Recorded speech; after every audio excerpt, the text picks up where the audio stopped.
आखिरकार मार्वल ने डूम्सडे का पहला ट्रेलर जो है रिलीज कर दिया है और बिलीव मी जितना इस ट्रेलर में दिखाया गया है उससे चीजें काफी ज्यादा कॉम्प्लिकेटेड है क्योंकि छुपाने की कोशिश बहुत ज्यादा की गई है। Fantastic Four, X-Men, Young Avengers, Steve Rogers, और अगर इन्हीं सारे सवालों को एक साथ जोड़ के हम लोग देखने की कोशिश करें तो कुछ हद तक हम लोग डूम्सडे की स्टोरी भी प्रिडिक्ट कर सकते हैं। लेकिन सबसे इंटरेस्टिंग बात यह है कि ये कोई नया एकदम ही ट्रेलर नहीं है, कि वही ट्रेलर है जो अप्रैल में सिनेमा कॉन के वक्त लोगों को दिखाया गया था, बट पब्लिकली इसको अभी रिलीज किया जा रहा है।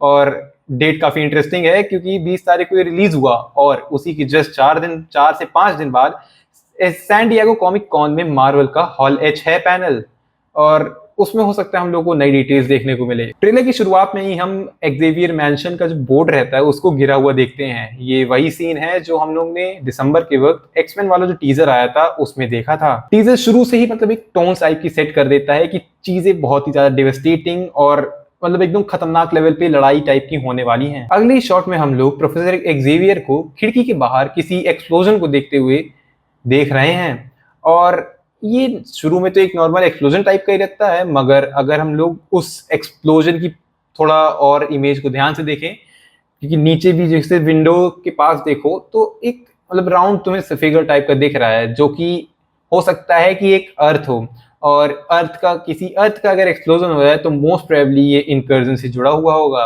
और ध्यान देने वाली बात ये भी है कि प्रोफेसर इस इनकर्जन को देखते हुए डर नहीं रहे हैं, वो एक तरीके से इसको मतलब उनका मूड ऐसा है कि वो थोड़े उदास से हैं। अब ऐसा क्यों, ये रीजन तो मेरे ख्याल से मूवी देख के पता चलेगा, बट एक रीजन ये हो सकता है कि जितना भी ये इनकर्जन है, ये वाला जो इनकर्जन है इस अर्थ का, ये एक्समैन ने ही करवाया है। ये एक पॉसिबिलिटी है, हो सकता है मूवी में कुछ और दिखाया जाए। आगे हम नया न्यू एवेंजर्स टावर्स को देखते हैं जिसमें नया न्यू एवेंजर्स का लोगो लगा हुआ रहता है, और एक तरीके से ये चीज हमें पता चलती है कि चीजें कितनी ज्यादा बदल चुकी हैं इस वक्त में। क्योंकि पिछली बार जब हम लोग ने इसको देखा था थंडरबोल्ट्स मूवी में, तो उस टाइम पे इस पूरे टावर का कंस्ट्रक्शन ही हो रहा था। इसको वेलिना एलेंटीना दी फॉन्टेन, नाम प्रोनाउंसिएशन सही हुआ कि नहीं पता नहीं, उस वही बनवा रही थी लेकर के अपने कंट्रोल में स्टार्क टावर को। और अप्रैल में हम लोग फैंटास्टिक फोर को देखते हैं जो कि अपनी स्पेसशिप से बाहर निकल रहे हैं। अब स्पेसशिप पे अगर थोड़ा और ध्यान दिया जाए तो ये थोड़ी जो हम लोग ने फैंटास्टिक फोर मूवी में स्पेसशिप देखी थी जो इन्होंने यूज की थी गैलेक्टस के उधर प्लैनेट तक जाने के लिए, ये वो नहीं है। ये उससे थोड़ी अलग है, जो ये वो उस टाइप की है जो हम लोग ने थंडरबोल्ट्स के पोस्ट क्रेडिट में देखी थी, ये वो स्पेसशिप है। क्योंकि हम लोग देख सकते हैं काफी सारे इसमें चेंजेस टाइप के लग रहे हैं कुछ। साथ ही हम लोग फैंटास्टिक फोर के कैरेक्टर्स को देखते हैं तो उनका भी अटायर थोड़ा सा चेंज्ड है। उन्होंने जैकेट पहन रखी है, हो सकता है ठंड से बचने के लिए, मगर जैकेट काफी बढ़िया लग रही है। बट इसी सीन में अगर थोड़ा सा और ध्यान दिया जाए तो पीछे हम लोग थॉर को देखते हैं जिसके एक हाथ में म्योल्नियर रहता है और दूसरे हाथ में स्टॉर्मब्रेकर। अब सवाल ये है कि आखिर थॉर फैंटास्टिक फोर से मिला कैसे? क्या फैंटास्टिक फोर क्या सीधे एसगार्ड गए थे थॉर से लेने के लिए, क्योंकि उन्हें कुछ चीजें पता हैं पहले से कि कुछ हो रहा है, ये इनको इस अर्थ के सबसे पावरफुल सुपर हीरो या फिर सबसे पावरफुल इंसान की जरूरत पड़ेगी, और वो और कोई नहीं बल्कि थॉर है। एंड फाइनली हम लोग को ट्रेलर में डॉक्टर डूम की पहली झलक देखने को मिलती है उसके आर्मर में। ये डिजाइन काफी ज्यादा एकदम बढ़िया लग रहा है, एकदम पूरा ग्रीन और उसके साथ ही पूरा आर्मर के साथ। इसमें तुम ध्यान दो तो वहां पे चेस्ट के पास एक क्रेस्ट टाइप की भी लगी हुई है उनके उस पे, जो कि मोस्ट प्रोबेबली एक पावर सोर्स का काम करे हो सकता है, क्योंकि डूम की पूरी शक्ति टेक्नोलॉजी और मैजिकल पावर्स पे ही डिपेंड होती है। और सूट जो रहता है ये बहुत ही ज्यादा कॉमिक एक्यूरेट है, कॉमिक बुक्स में भी ऐसा ही सूट डॉक्टर डूम पहनता है। ट्रेलर में हम लोग को डॉक्टर डूम के सीन्स कहीं पे भी पूरे तरीके से नहीं दिखाए गए हैं, जगह जगह अब्रप्ट कट्स के साथ हम लोग को दिखाए गए हैं। बस एंड में एक पर्टिकुलर सीन है जहां पे, जिसके बारे में भी आगे मैं बात करूंगा, जहां पे हम लोग को एक थोड़ा सा प्रॉपर टाइप का लुक मिलता है। और जब हम लोग को पहली बार इस ट्रेलर में डॉक्टर डूम का हल्का सा ये वाला लुक मिलता है तो उसी के साथ में जब नरेशन चल रही होती है तो वो नरेशन जो रहती है आरडीजे की आवाज में रहती है, और इतनी ज्यादा वॉइस मॉड्यूलेशन थी, चेंज था ना।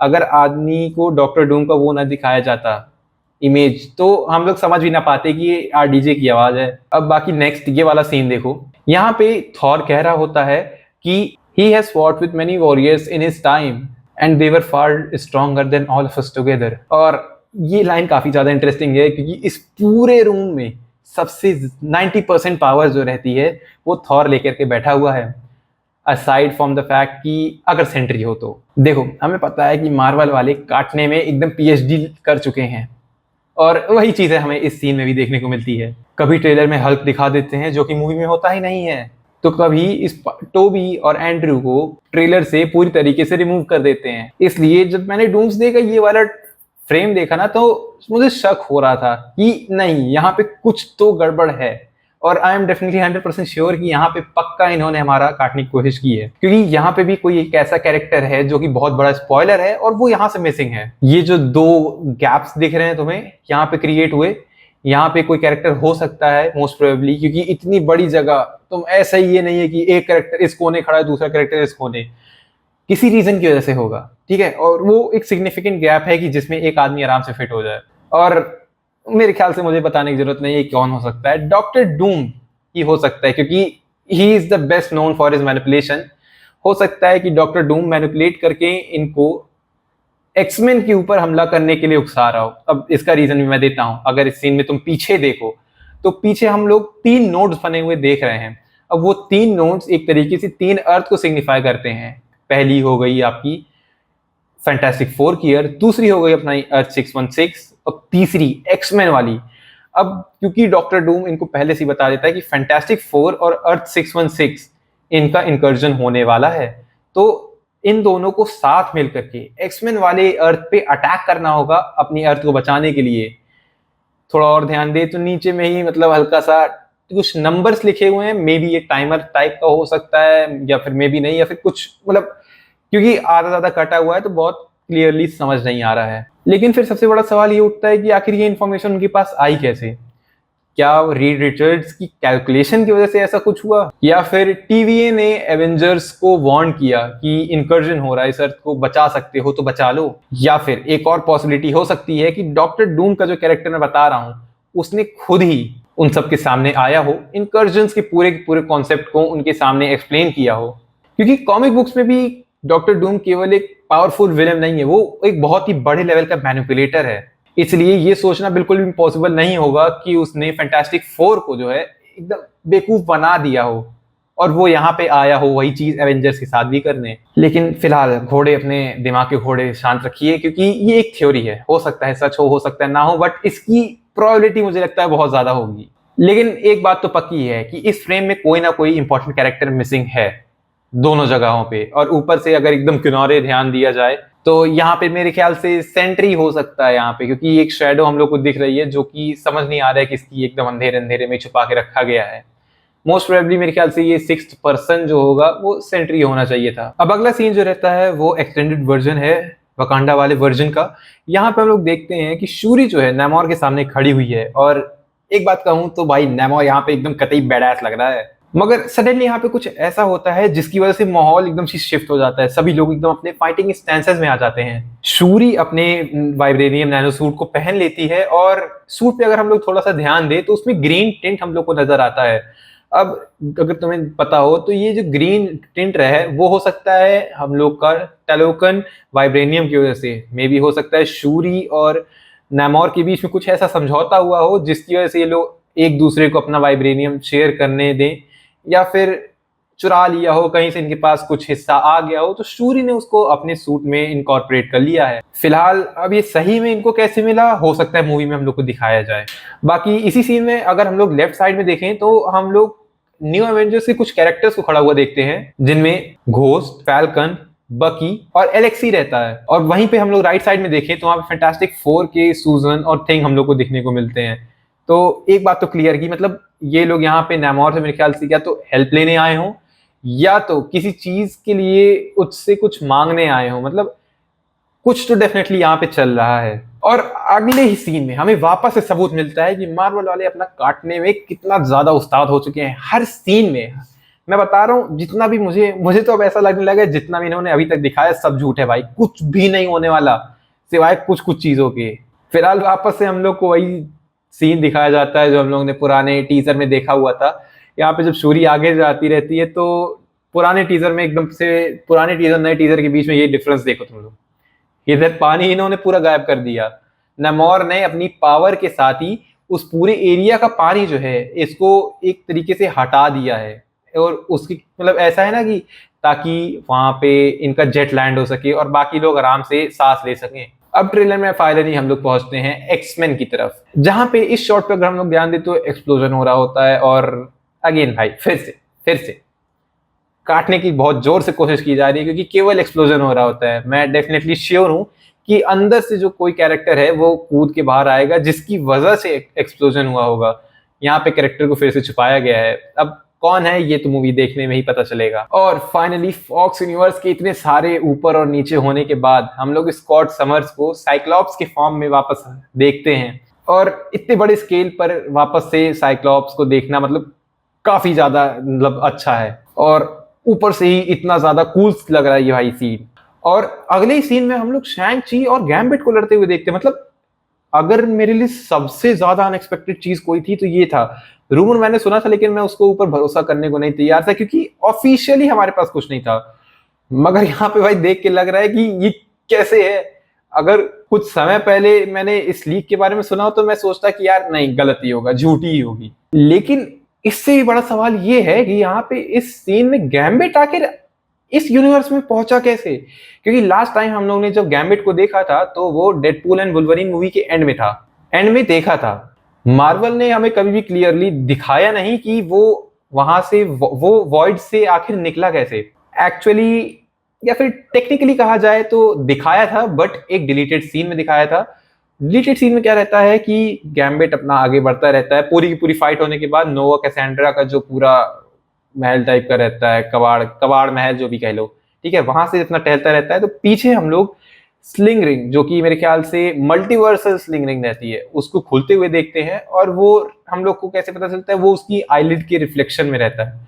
हो सकता है कि वो एक्समैन नहीं खोल रहा हो, लेकिन ये भी हो सकता है कि उसे किसी और कैरेक्टर ने खोला। अब बहुत सारी पॉसिबिलिटीज हो सकती हैं, लेकिन एक ये रीजन हो सकता है कि कैसे गैम्बिट यहाँ पे पहुंचा। अगर वो डिलीटेड सीन सही में एक मार्वल यूनिवर्स में कैनन होता है तो ये चीज मेरे ख्याल से प्रीटी मच एक्सप्लेन कर देती है कि कैसे गैम्बिट हमारे एक्समैन के साथ है अभी।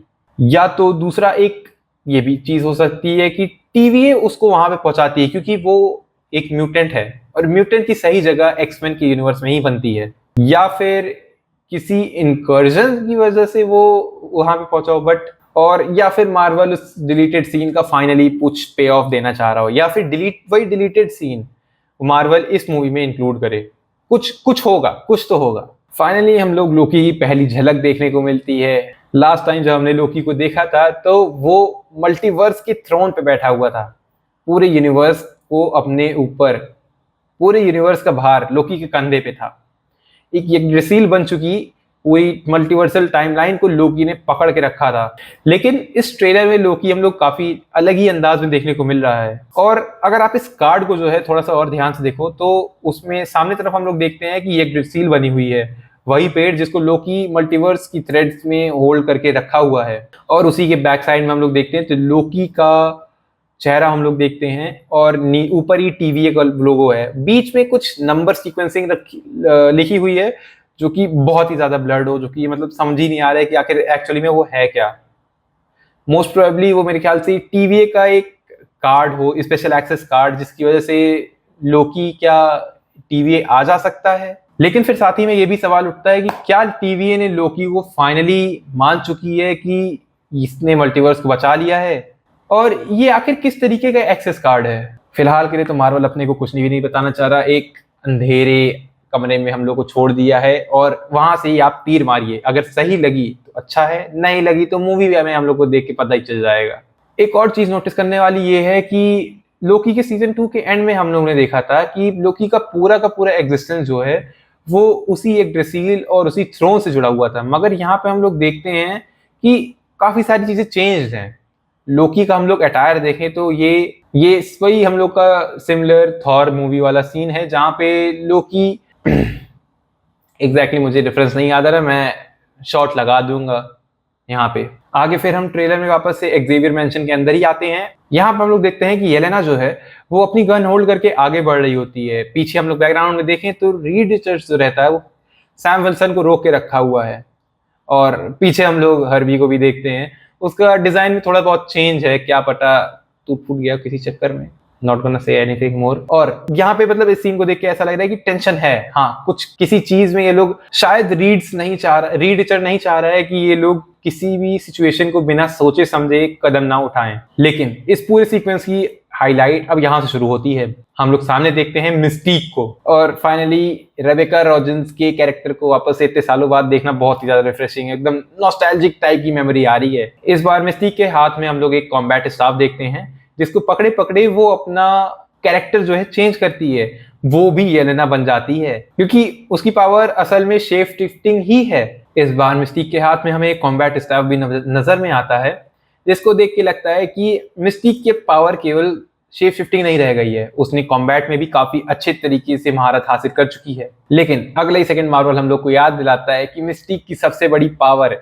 उसका फाइटिंग स्किल नहीं, उसकी म्यूटेशन है। मिस्टीक येलेना के सामने खड़े खड़े अपना रूप बदलना शुरू कर देती है और वो येलेना में ट्रांसफॉर्म हो जाती है, और बस उसी मोमेंट से शुरू होती है एक फाइट जहां पे एक्चुअल में फ्रेंड और फो को पहचानना एकदम इम्पॉसिबल हो जाता है, क्योंकि जब दोनों कैरेक्टर एक जैसे दिख रहे हैं तो आप नहीं समझ पाते हो कि आपको सपोर्ट किसे करना है और मारना किसे है।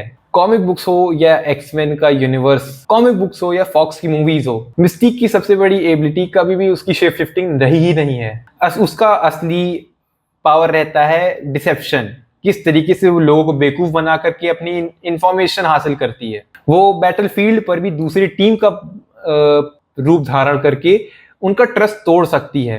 ये एक बहुत ही बड़ी चीज है, क्योंकि तुम्हारे सामने कोई एनिमी खड़ा है, तुम्हें लग रहा है तो, और साथ ही में तुम्हारा टीममेट खड़ा है, तुम्हें लग रहा है तुम्हें एनिमी को मारना है, मगर तुम्हारा टीममेट ही तुम्हारा एनिमी निकलेगा, तो इस पे तो मतलब दिमाग खराब हो जाएगा किसी का भी। और अगर मार्वल इसी तरीके से डूम्सडे में आगे चल रहा है तो पूरी मूवी में हम लोग को मेरे ख्याल से मिस्टीक के कैरेक्टर में बहुत ज्यादा शक रहेगा, क्योंकि हमें नहीं पता कि ये किसका शेप शिफ्ट करके क्या बन सकती है। अब आगे चल करके ट्रेलर थोड़ा सा इमोशनल टोन पे चला जाता है, जहां पे हम एक्जेवियर और मैग्नीटो को साथ में बैठा हुआ देखते हैं। एक्जेवियर के चेहरे के एक्सप्रेशन पे अगर हम लोग थोड़ा ध्यान दें तो वो काफी चिंताजनक और निराश टाइप का लग रहा है, जो उसमें वो मैग्नीटो का हाथ पकड़ा हुआ है। इतने सालों की इतनी बड़ी राइवलरी के बाद भी दोनों के बीच की बॉन्डिंग टूटी नहीं है, जो कि दर्शाता है कि यार दोनों कुछ भी हो जाए, आदमी या फिर दोस्ती में कुछ भी हो जाए, दरार नहीं आती है। और ये चीज देखकर ऐसा भी लगता है कि दोनों किसी बहुत बड़े डिसीजन के लिए अपने आप को गुनहगार मानते हैं। अब वो क्या यही इनकर्जन को लेकर के मान रहे हैं, या फिर डॉक्टर डूम के आने से इतना ज्यादा घबराए हुए हैं कि इनको अपनी एग्जिस्टेंस पे डर लग रहा है। बाकी अभी के लिए तो केवल ये एक थ्योरी है, मूवी आने पे ही हमें पता चलेगा इसका असली रीजन। और उसके बाद ट्रेलर में हम लोग एक रैपिड मोन्टाज टाइप की देखते हैं। इनमें से काफी सारे शॉर्ट मूवी के स्केल को शोकेस करते हैं, और इसलिए मैं केवल इन मोमेंट पे बात करूंगा जो कि इंपॉर्टेंट लग रहे हैं मुझे। सबसे पहले आते हैं साइक्लॉप्स की। ये वही सीन है जो हम लोग को वापस से दिखाया गया था एक्समैन वाले टीजर में, लेकिन इस बार हमें काफी क्लियर लुक और थोड़ा सा लॉन्गर ड्यूरेशन में देखने को मिलता है। यहाँ पे साइक्लॉप्स केवल ऑप्टिक ब्लास्ट नहीं कर रहा है, वो अपनी की पूरी पावर लगा रहा है। यहाँ पे वो अपनी पूरी लिमिट को भी पुश कर रहा है। वो अपने घुटनों के बल एकदम गिर चुका है, एंड जो उसकी ऑप्टिक बीम उसके आंखों से निकल रही है वो पूरे बैटलफील्ड को कवर कर रही है। और अगर हम लोग बैकग्राउंड में भी थोड़ा ध्यान दें तो बैकग्राउंड में हम लोग मैकेनिकल लेग्स देखते हैं, जो कि हो सकता है सेंटिनल्स के हों। अब बस एक पॉसिबिलिटी है कि सेंटिनल्स ने हमला कर दिया तो उसको हराने के लिए साइक्लॉप्स से कर रहा हो, but I don't think so केवल ये सेंटिनल्स ही होंगे, क्योंकि कॉमिक बुक्स में एक्समैन के सबसे बड़े एनिमी तो सेंटिनल्स ही रहते हैं। इसी मोन्टाज के अंदर हम लोग को जॉनी स्टॉर्म का भी एक इमोशनल मोमेंट देखने को मिलता है, जिसमें वो किसी को गले लगा करके बैठा हुआ है। जॉनी का चेहरा हम लोग देखें तो बर्न्ट मार्क है उसके चेहरे पे। आयरनी की बात यह है कि जॉनी कभी भी जलता नहीं है, मगर चेहरे पे उसके देखे तो काइंड ऑफ बर्न्ट मार्क्स हैं। और मगर जिस कैरेक्टर को हग कर रहा है वो हम लोग को प्रॉपर्ली विजिबल नहीं है, मगर अगर बालों के हिसाब से देखा जाए तो हो सकता है सूजन स्टॉर्म हो या फिर फ्रैंकलिन भी हो सकता है, बस जिसकी पॉसिबिलिटी मुझे कम लगती है, बट देखते हैं क्या होता है। मगर अब आगे ही आता है ट्रेलर का सबसे ज्यादा स्टाइलिश शॉट, जिसमें वापस से हम लोग एक्जेवियर मैंशन के अंदर आते हैं। इस शॉट में गैम्बिट जो रहता है अपनी फुल स्ट्रेंथ से अपनी स्टाफ को जमीन पे पटकता है, और उसकी स्टाफ जो रहती है वो काइनेटिक एनर्जी के थ्रू पूरी पावर स्टोर करके जमीन पे जैसे ही वो मारता है वो रिलीज कर देती है। ये केवल एक कूल मोमेंट भी नहीं है, हम लोग अगर बैकग्राउंड में देखें तो मल्टीपल कैरेक्टर्स के बीच में लड़ाई चल रही है। सैम विल्सन लेफ्ट साइड में अपना अकेले खड़ा हुआ है, राइट साइड में हम लोग देखें तो मिस्टीक दिख रही है, हम लोग को द थिंग दिख रहा है। जिससे एक बात तो समझ आती है, मूवी में हम लोग को एवेंजर्स वर्सेस एक्समैन का क्लैश काफी अच्छे से देखने को मिलेगा। और एक्सेवियर मैंशन पूरी तरीके से एक बैटलफील्ड में कन्वर्ट हो चुका है। फिर ट्रेलर में फाइनली हम लोग उस मोमेंट पे आते हैं जिसका हम मार्वल फैंस काफी दिनों से इंतजार कर रहे थे, थॉर वर्सेस डॉक्टर डूम। इस सीक्वेंस की शुरुआत होती है थॉर से, जो स्टॉर्म बेकर को अपनी फुल पावर के साथ डॉक्टर डूम की तरफ फेंकता है। लेकिन इंटरेस्टिंग बात तो ये है कि डूम बिल्कुल भी पैनिक नहीं करता है और वहीं पे खड़ा रहता है, बिल्कुल भी टस से मस नहीं होता, और ना ही थॉर के अटैक को देख करके वो किसी भी तरीके की जल्दीबाजी दिखाता है। और फाइनली फिर आता है ट्रेलर का सबसे इंसेन शॉट, जिसमें थॉर जो है स्टॉर्म ब्रेकर को पूरी पावर के साथ डूम के ऊपर फेंकता है और डॉक्टर डूम उसको केवल एक हाथ से रोक लेता है। मतलब सोचो, ये वही स्टॉर्म ब्रेकर है जिसने 6 के 6 इन्फिनिटी स्टोन की पावर को चीर करके थैनोस के सीने में वार किया था, और यहाँ पे डॉक्टर डूम उसको केवल एक हाथ से रोक रहा है। तो मतलब तुम स्केल समझ रहे हो कि कितनी ज्यादा स्टेक्स बढ़ चुकी हैं। और एक और चीज भी अगर हम लोग ध्यान दें तो थॉर की जो लाइटनिंग है वो डॉक्टर डूम के पेरिफेरी में नहीं आ पा रही है, मतलब कि वो एक तरीके से अपने ही साइड में है, सीमित है। वो जैसे ही डॉक्टर डूम के बॉडी के पास आती है वो स्प्रेड नहीं हो रही है, वो वहीं पे रुकी हुई हैं। और ये काइंड ऑफ एक गोजो के, अगर तुम्हें पता हो गोजो सतरो, तो उसके इन्फिनिटी जैसी फील देती है, बट ये वो नहीं है। ये डूम का एक मैजिकल बैरियर टाइप का हो सकता है, या फिर एक फोर्स फील्ड जो कि दिखने में ऐसी है। बट ऑनेस्टली पता है, सबसे नोटिसेबल बात मेरे लिए इस पूरे ट्रेलर में, इस पूरे शॉट में ये रही कि यहाँ पे मुझे CGI और VFX काफी वीक दिख रहा है। हम लोग यहाँ पे अगर थॉर की आंखों में देखें क्लोज इन शॉट जो है, तो यहाँ पे प्रॉपरली वो दिख नहीं रहा है, मतलब काफी अजीब सा लग रहा है देखने में। और बीच बीच में भी थॉर का फेस प्रॉपरली विजिबल नहीं है, क्योंकि लाइटनिंग इफेक्ट जो ऐड किया गया है वो प्रॉपरली ब्लेंडेड नहीं है। आई होप कि फाइनल मूवी तक ये लोग इंप्रूव कर दें इसको, कि नहीं तो फिर बहुत खराब लगेगा, क्योंकि मेरी एक्सपेक्टेशंस बहुत हैं इस मूवी से। यहाँ पे एक और चीज नोटिस करने लगा कि अगर हम लोग पूरे बैकग्राउंड में देखें तो हमें कोई कैरेक्टर नहीं दिखाई देता। अब ऐसा तो होगा नहीं यार कि इतनी सारी चीजें हो रखी है, इतना धुआं धुआं हो रखा है, यहाँ पे एक भी कैरेक्टर ना हो सकता है कि ये केवल एक सिनेमैटिक शॉट हो, मगर हमें ये भी पता है कि मार्वल अपना काटने में कितना उस्ताद है, तो पक्का यहाँ पे कैरेक्टर्स और काफी सारी चीजों को रिमूव किया गया होगा। और मोस्ट प्रोबेबली ये शॉट जो हम लोग फाइट सीन वाला देख रहे हैं, ये एक्समैन वाले यूनिवर्स में ही टेक प्लेस करेगा, क्योंकि पीछे जो हम लोग मूर्ति टाइप की देख रहे हैं, तो वो मूर्ति मेरे ख्याल से वो एक्समैन मैंशन के सामने जो हम लोग मूर्ति देखते हैं ना, वो हो सकता है वही हो।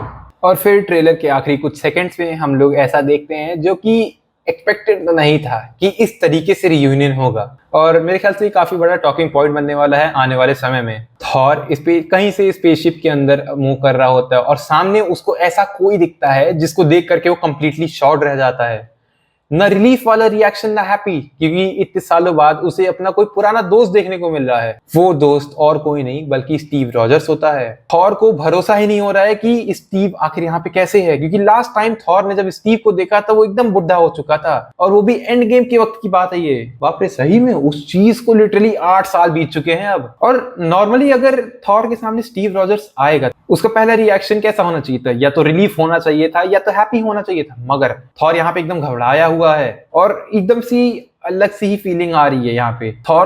थॉर यहाँ पे चेक करने के लिए अपना मियोलनियर को आगे बढ़ाता है, ताकि उसे पता चल सके कि स्टीव, ये वही स्टीव है जो मियोलनियर के वर्दी था, और मियोलनियर स्टीव के हाथ में चला जाता है। बट इस सीन में मैं स्टीव को देखता हूँ तो स्टीव का लुक तो काफी चेंज हो चुका है, बाल लंबे हैं, दाढ़ी है अच्छी खासी। मगर मैं पर्सनली कहूँ तो मुझे इस वाले स्टीव के कैरेक्टर से ये अपने वाली स्टीव की फीलिंग नहीं आ रही। ये कुछ सिनिस्टर सही लग रहा है, ये वो स्टीव नहीं हो सकता। या तो मार्वल ने इसको जानबूझ के ऐसे ही एडिट किया है कि हमें ऐसा लगे, हम लोग इसके बारे में ये सोचें, या फिर ये एक्चुअली में कुछ और ही है और हम लोग इंटरप्रेट कुछ और कर रहे हो। क्योंकि पता है काफी सारी चीजें ऐसे होने वाली है इस मूवी में, जो कि हम लोग जितने भी लीक्स और जितना भी कुछ देखेंगे सब एक्स्ट्रा माल हो और असली माल कुछ और ही हो। बाकी मैं पर्सनली बताऊं, मुझे बिल्कुल भी अच्छी फीलिंग नहीं आ रही स्टीव से। ये कुछ ये काटेगा, ये सबका काटेगा। मेरे ख्याल से इसीलिए मार्वल ने एकदम ऐसा सस्पेंस बनाए रखने के लिए ही इस शॉट को यहीं पे काट दिया। और पीछे हम लोग स्टीव की अगर थोड़ा सा देखें तो बैकग्राउंड में एक कैरेक्टर नजर आ रहा है, बिल्कुल भी समझ नहीं आ रहा कौन है। मे बी मार्वल छिपाना चाह रहा है या फिर ऐसा ही शॉर्ट हुआ हो इसलिए हमें ऐसा लग रहा हो, बट देखते हैं बाकी मूवी में क्या होगा। क्योंकि कभी कभी सबसे पावरफुल क्लिफहैंगर वही होता है जहां पे ऑडियंस को आंसर ना मिल के बल्कि एक क्वेश्चन पर ही छोड़ दिया जाए। और ऑनेस्टली ट्रेलर को देखने के बाद एक चीज तो क्लियर हो जाती है, मार्वल इस बार सिर्फ केवल एवेंजर्स मूवी नहीं बना रहा है। हमें पहले से भी पता है कि मार्वल वापस से कह रहा है कि हम फेज 0 पे जाने वाले हैं, तो सारी चीजें उसे कंक्लूड करनी पड़ेंगी। उसने पिछले 17 सालों में जितने भी कुछ लिया है उसको समअप करना पड़ेगा। फैंटास्टिक फोर, एक्समैन, एवेंजर्स, जितनी भी सारी चीजें हैं, मार्वल को एक ही साथ सभी चीज दिखानी है। तो इसका स्केल बहुत ही मैसिव होने वाला है, जहां पे एक तरफ डॉक्टर डूम जैसा विलेन है और सामने कोई भी लड़ने को उसके केपेबल नहीं दिख रहा है। तो वहां पे देखना ही काफी इंटरेस्टिंग होगा कि आखिर रोकेगा कौन। और ऊपर से सीक्रेट वॉर्स में बैटल वर्ल्ड का क्रिएशन भी कैसे होगा, क्योंकि मौतें तो बहुत होने वाली है इस मूवी में।